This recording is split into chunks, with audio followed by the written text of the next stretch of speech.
Yeah, my name is Otumba Dino Melai, former member House of Representatives, founder and executive secretary Anti-Corruption Network.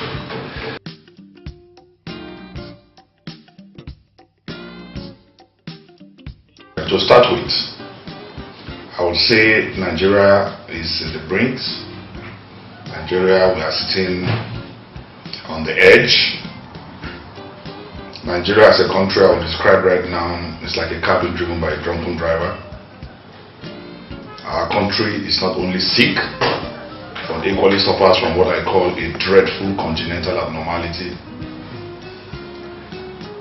This particular government of Goodluck Ebele Azikiwe Jonathan is operating,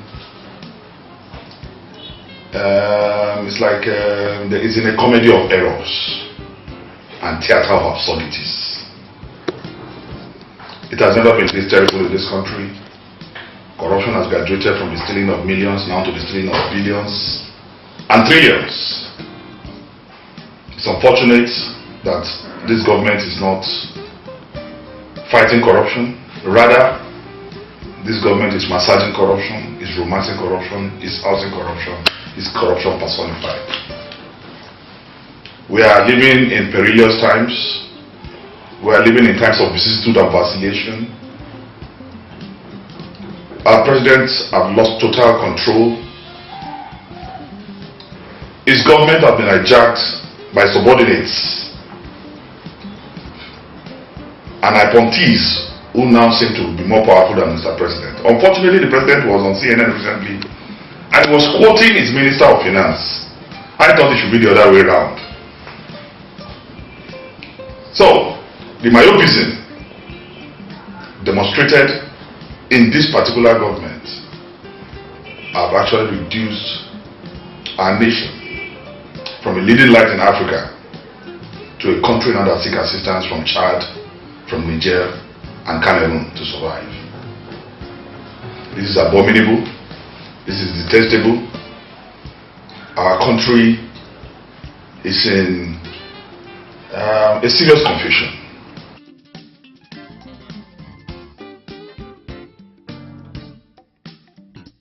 To start with, there is a correlation, there is a marriage between corruption and insurgency.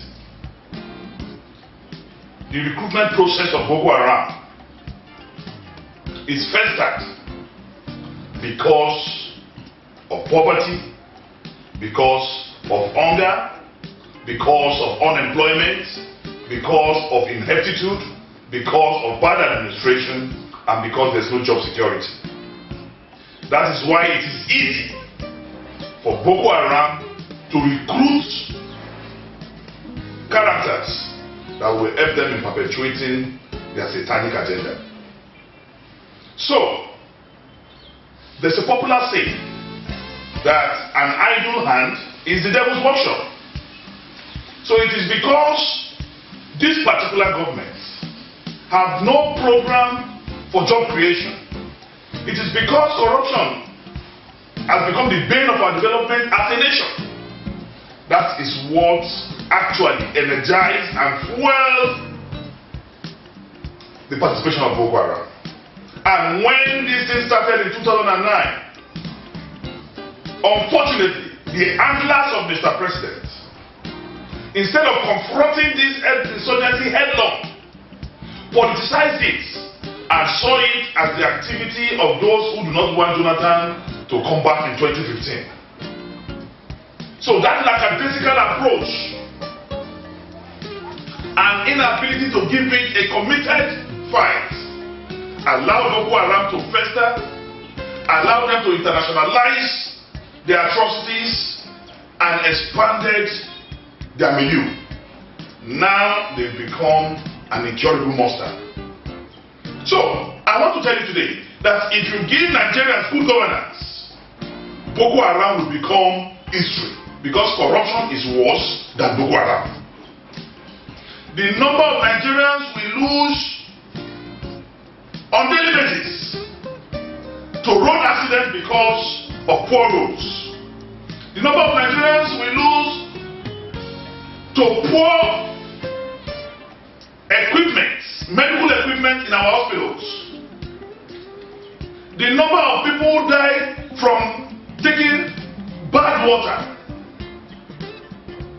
is way above the victims of Boko Haram. So what we are asking is that the president must become born again. The president must fight corruption with every sincerity of purpose, of heart and commitment.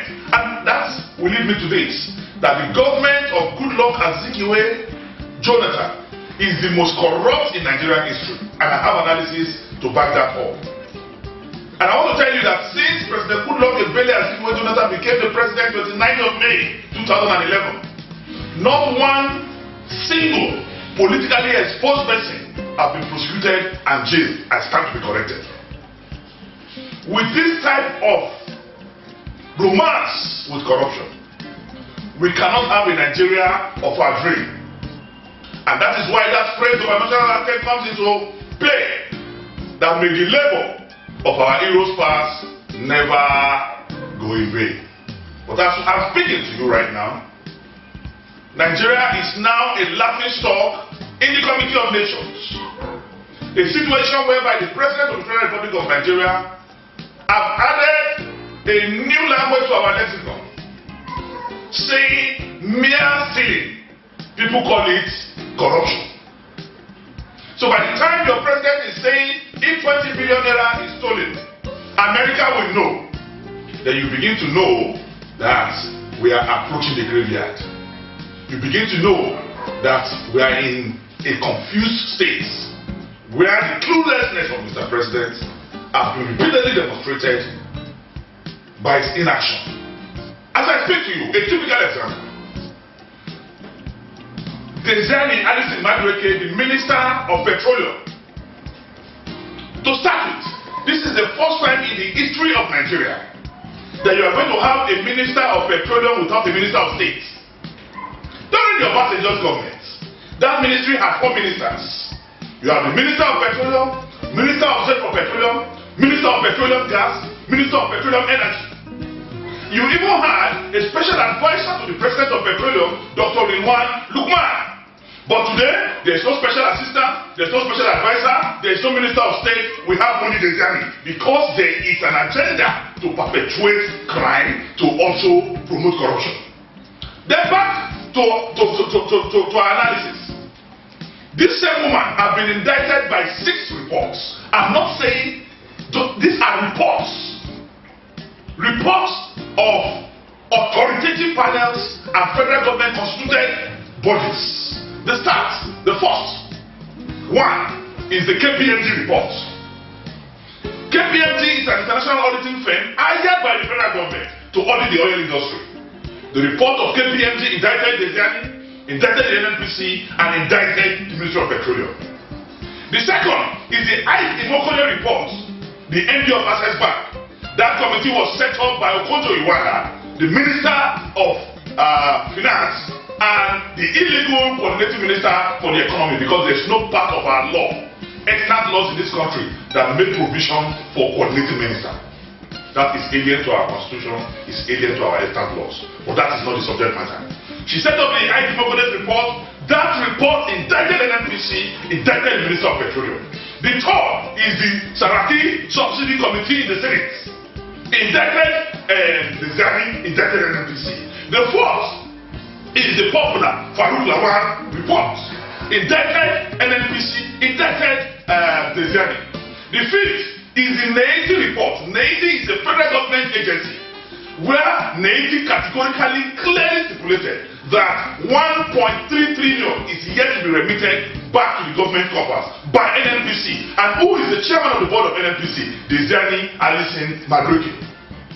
The last but not the least is the Ribadu report, also constituted by the federal government, also indicted NNPC, indicted NNPC. And we have a convention in this country that once a minister or public officer is indicted, you are suspended. And there's precedence to that. Sunday Afolabi was Minister of Internal Affairs. Immediately he was indicted. There was no report. Ordinary indictment in the National Identity Card scam. He was removed as minister. Sunday Afolabi died in prison. We have also Professor Fabian Osuji, who was Minister of Education.